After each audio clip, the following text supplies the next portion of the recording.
10 scene நடிச்சிட்டேன், இனிமேல் இந்த படத்துலேருந்து என்னை தூக்க முடியாது அப்படிங்கிற தைரியத்தில் அந்த 10 சீன் நடித்த நடிகர் ஓவராக அலிம்பு பண்ணி டேரக்டர் சொல்லாமல், டேரக்டர் பேச்சை கேட்காம, ப்ரொடியூசரோட பணம் விரயமாகுது அப்படிங்கிறத பற்றி கவலைப்படாமல் ஓவராக ஆனால் என்ன தெரியுமா செய்யணும்? நம்ம நிறையா சீரியல் பார்த்துருப்போம், தமிழ் சீரியலில்.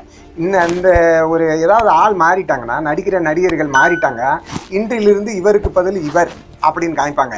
அதே மாதிரி பெரிய திரைப்படமாக இருந்தாலும் அதை பற்றி கவலைப்படாமல் இன்றிலிருந்து இவர், இந்த கேரக்டரில் இவர் நடிக்காரு, அதாவது இந்த சீனுக்கு அப்புறம் வர்ற எல்லா சீனுக்குமே இந்த கேரக்டரில் நடித்தவருக்கு பதில் இவர் நடிக்காருன்னு போடுங்க.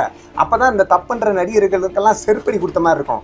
யாரோட பணத்தில் நீ யாரோட படத்தெல்லாம் அலிம்பு பண்ணுற? நீ நடிக்க வச்சுருந்த வந்திருந்தீங்கன்னா டேரக்டர் என்ன சொல்கிறாரோ அதை நடி.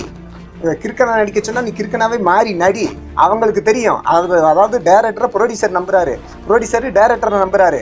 இவங்க 2 பேரும் நம்பிக்கையில் தான் எல்லாருமே ஒன்று இணையதும். டேரக்டர் வந்து கேப்டன்ஷிப்னு சொன்னால் மட்டும் போதாது. அதே மாதிரி அவர் கஷ்டப்பட்டு ஒரு சீனை ஒரு டேரக்டர் வந்து உருவாக்கி வச்சிருக்கும் போது இந்த சீனை இப்படி மாற்று, அதை அப்படி மாற்று. அவருக்கு தெரியும் ஒரு சீனில் பல வருஷம் வாழக்கூடியவர் வந்து டேரக்டர் மட்டும்தான்.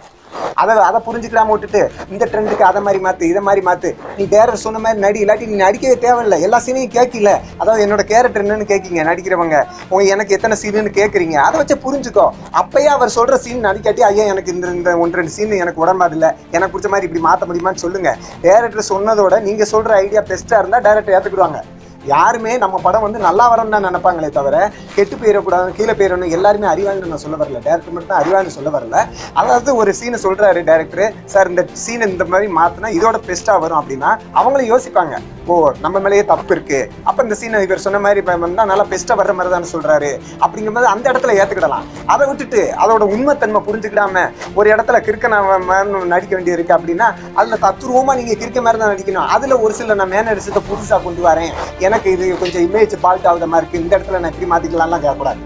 நீ கிறுக்கல்ல எந்த அளவுக்கு பெஸ்ட்டாக நடிக்க முடியுமோ, சார் இதோட நான் அதிகமாக நான் நடிக்க தயாராக இருக்கேன் அப்படின்னு சொன்னால் அது ரைட்டு. அதை விட்டு அந்த கேரக்டரே ஸ்பாயில் பண்ணுற மாதிரி ஐடியா கொடுத்துடக்கூடாது.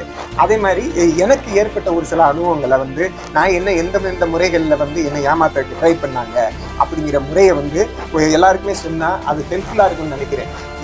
அதுக்கு பகிர்ந்துக்கிட்டேன்னு நினைக்கிறேன். நான் ஒரு ஆள்கிட்ட வந்து அசிஸ்டன்ட் டைரக்டராக வாய்ப்பு கேட்க போகிறேன் சென்னையில். அப்போ அசிஸ்டன்ட் டைரக்டர் வாய்ப்பு கேட்க போகும்போது அவர் என்ன சொல்கிறாரு, தம்பி அசிஸ்டன்ட் டைரக்டருக்குலாம் வாய்ப்பு கிடையாது, நீ இங்கே ஒரு ஆஃபீஸ் பாய் மாதிரி வேலை பார்த்துட்டோம், ஆனால் உனக்கு சம்பளம் கிடையாது. சார் சொல்லிட்டேன், சார் எனக்கு சம்பளம் எதுவுமே வேண்டாம், நான் ஓசியாகவே ஒர்க் பண்ணுறேன் அப்படின்னு சொல்கிறேன், ஷூட்டிங் ஸ்பாட்டுக்கு மட்டும் என்னை கூப்பிட்டு போங்க. அப்போ அவர் என்கிட்ட என்ன சொன்னார்னா, ரூமெல்லாம் நீ தெளிவாக கூட்டி பெருக்கி சுத்தமாக வச்சுக்கிடணும்.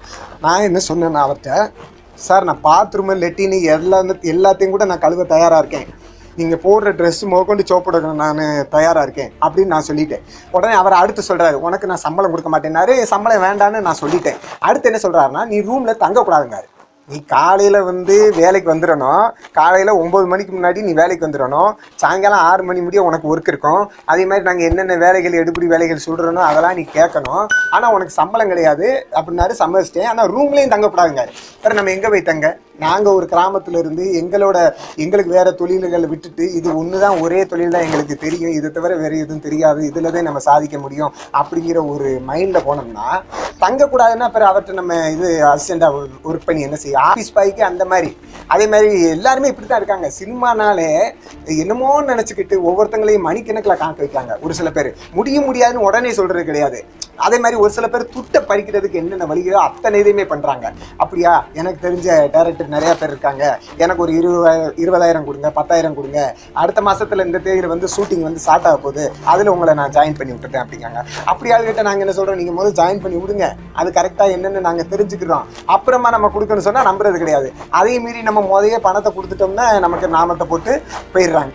அதனால் இப்படி எல்லாருமே ஏமாத்துறாங்க. அசிஸ்டன்ட் டைரக்டர் வாய்ப்பு கேட்க போனால் ஏமாத்துறாங்க. வயசு இத்தனைக்குள்ளே தான் இருக்கணும், ஏகப்பட்ட ஃபார்முலா சொல்கிறாங்க.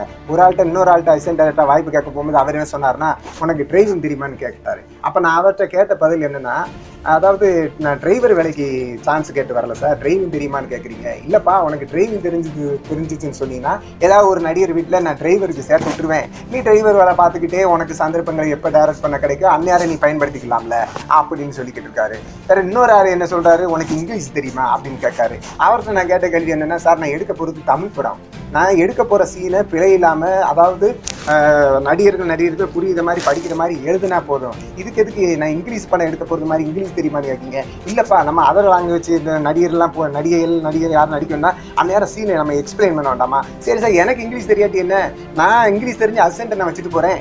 ஏன் தீனு, அதாவது நான் தமிழில் சொல்ல போகிறேன், அந்த தமிழ் அவங்க டிரான்ஸ்லேட் பண்ணி அவங்க எந்த மொழியோ அதை என்னோட அசிஸ்டன்ட் டைரக்டர்கள் எடுத்து தெரிவிக்கிறாங்க, அதை பற்றி உங்களுக்கு என்ன கவலை அப்படின்னு சொல்ல வேண்டியிருக்கு.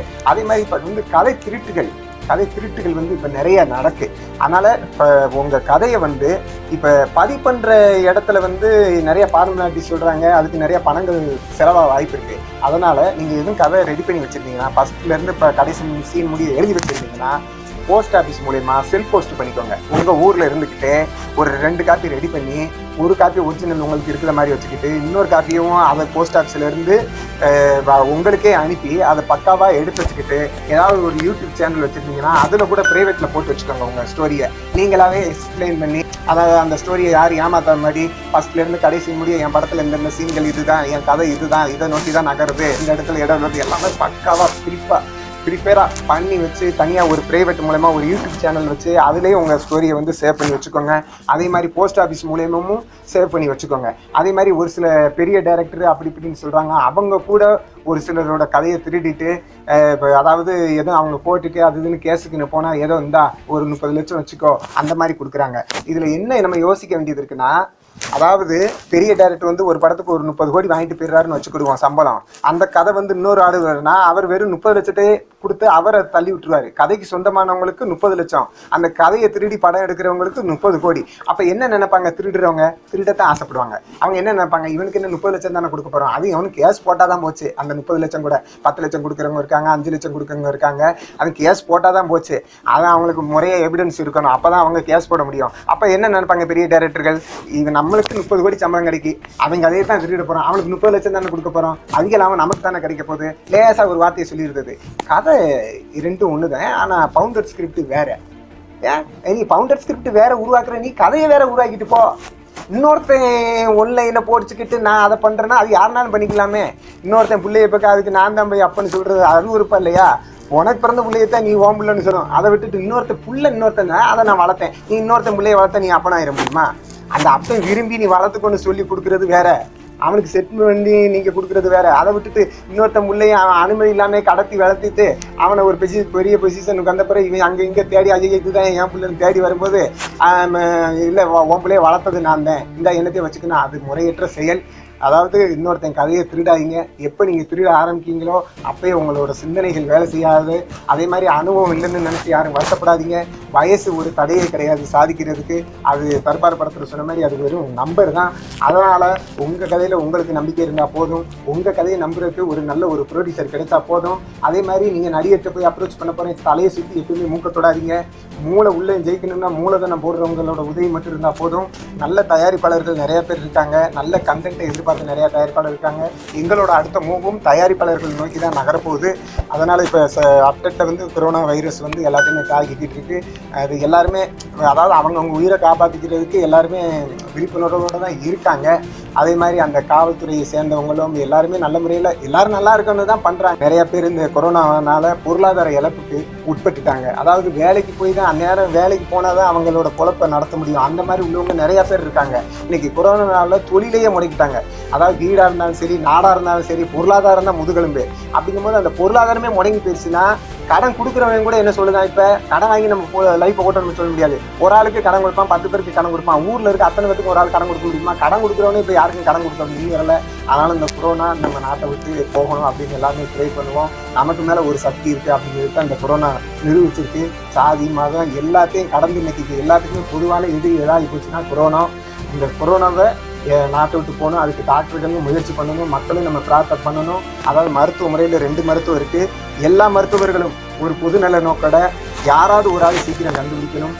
அதாவது வேறு நாட்டில் கண்டுபிடிச்சிருந்தாலும் அந்த ஃபார்முலா என்னென்னு கேட்டு அதை நம்ம நாட்டில் நடைமுறைப்படுத்தணும். ஏன்னா ஒவ்வொரு நாளுமே ஒவ்வொரு வேலை பார்த்தாலே அன்றாடம் ஒவ்வொருத்தவங்களோட பொழப்பு நகர்றது ரொம்ப கஷ்டம். இதில் 21 நாளுங்கிறதே அதிகம். அதுக்கு மேலே போயிருங்கிறது வேற பயமாக இருக்குது. அப்படிங்கும்போது உழைக்கிற மக்கள் தான் ரொம்பவும் கஷ்டப்படுறாங்க. அதை உணர்ந்து அந்த கடவுளும் இறக்கப்படணும். அதாவது அதே மாதிரி இந்த நிறைய பேர் வேலை பார்க்குறாங்க. அந்த வேலை பார்க்குற இடத்துல உள்ள முதலாளிகள் கொஞ்சம் வசதியாக இருந்தால் அவங்கள்ட்ட வேலை பார்த்த தொழிலாளிகளுக்காக உதவி செய்யுங்க. அதாவது ஒரு மனிதாபிமானத்தோட நடந்துக்கோங்க.